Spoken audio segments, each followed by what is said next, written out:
К закону об инагентах я отношусь крайне отрицательно, потому что я вижу надобность этого закона только властям Апсны. Если спросить у меня, для чего он понадобился властям Апсны, я считаю, что он им нужен в качестве инструмента преследования и гонения для преследования инакомыслия и правды как таковой в нашем обществе.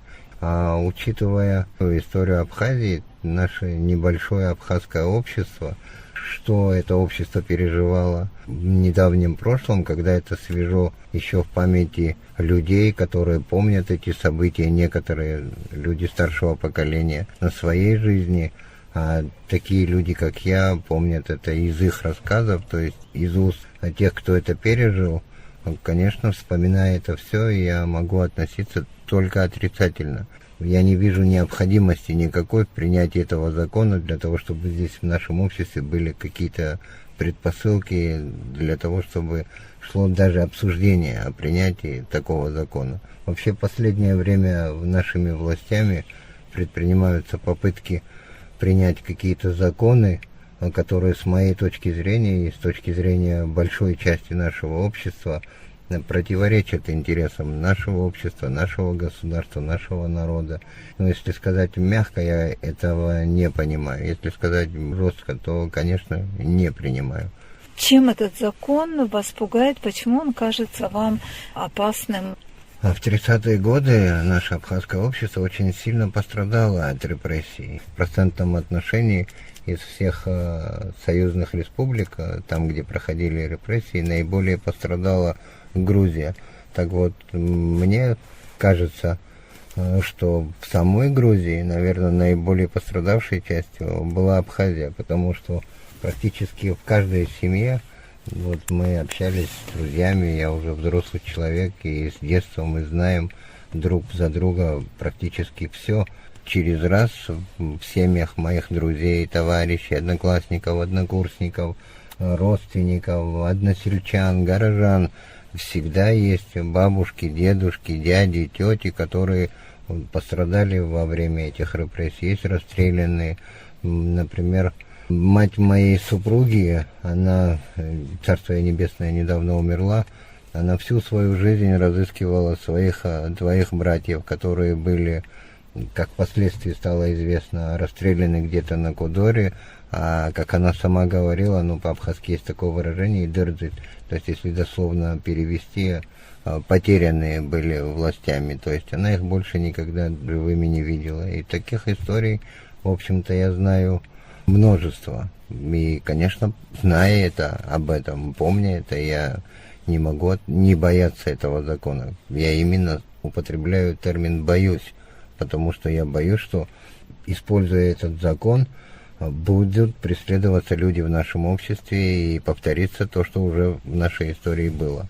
Я могу сказать на примере даже своей семьи, своих дедов. Правда, история моих дедов, она не трагична, она драматична скорее, нежели трагична, но она все равно, тем не менее, показательна.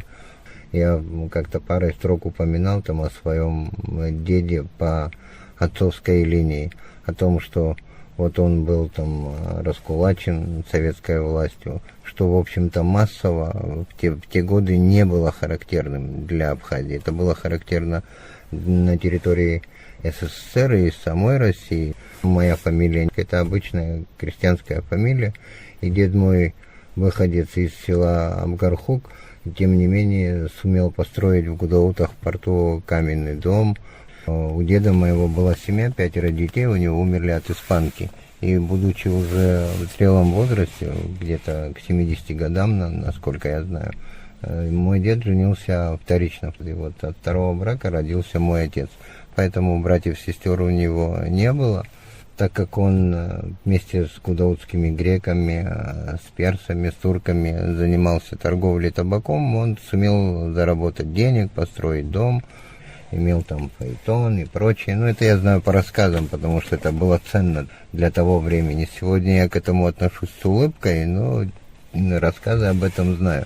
Так вот, после того, как его раскулачили, соответственно, это все у него отобрали. Дед мой, который пережил гибель 5 детей от испанки, вскоре после этого скончался. Напрямую с этим, может, нельзя это связывать, но, тем не менее, так сложилась его судьба. Похожего характера связанная история есть и с другим моим дедом. Тот, кстати, благородных кровей и княжеской фамилии, а хотя обычный простой человек, фронтовик, который прошел войну, жил у себя дома в Джгердах, но вот кто-то на него донес, наговорил, его обвинили в убийстве в каком-то, и вот только случай спас, можно сказать, ну, по крайней мере, может, если не от расстрела, то точно от лагерей и ссылок. Потому что, когда он был арестован, в каждом абхазском доме в комнате стояло ружье, но так как дед им не пользовался длительное время, тутовый шелкопряд в канале ствола свил гнездо. И вот ружье, когда забрали на экспертизу, благодаря этому тутовому шелкопряду, дед мой был оправдан и возвращен домой. А сложись история немножко иначе, я не знаю, как закончилось бы все то, о чем я рассказываю. Я много времени проводил у бабушки, у дедушки в селе Джгерда, и поэтому эти истории мне хорошо знакомы.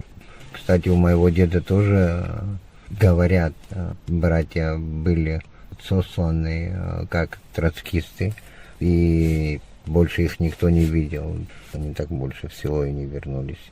Ну, много таких примеров в Абхазии, все об этом знают. Это очень нехороший закон. Я его вижу исключительно только как репрессивный инструмент, который заготовлен для нашего общества. С моей точки зрения, мы уже живем при авторитаризме. Если возглавляет нашу службу безопасности близкий родственник президента, если Конституционный суд возглавляет родственник президента, если вся судебная система подавлена, если силовые структуры напрямую подчиняются самому президенту, то получается, что мы живем уже при авторитарном режиме. Сюда только добавить, если репрессивный инструмент, то тогда против кого будут эти репрессии применяться? Естественно, против нас, против нашего народа, против нашего общества, против нас, граждан. Конечно, я всячески стараюсь противиться принятию этого закона. Хочу, чтобы люди слышали, что существует и такая точка зрения, чтобы они задумывались над тем, к чему это может привести. Ну, а как человек с историческим образованием, те, кто сегодня ратуют за принятие этого закона, они должны помнить, что голову того, кто придумал гильотину, первой на этой гильотине и испробовали. Радоваться этому я ни в коем случае не радуюсь, и легче всем остальным пострадавшим от этой гильотины, конечно, никак не стало. Но, тем не менее, такой факт в истории тоже зафиксирован. И хотелось бы, чтобы те, кто лоббирует этот закон, почаще об этом вспоминали.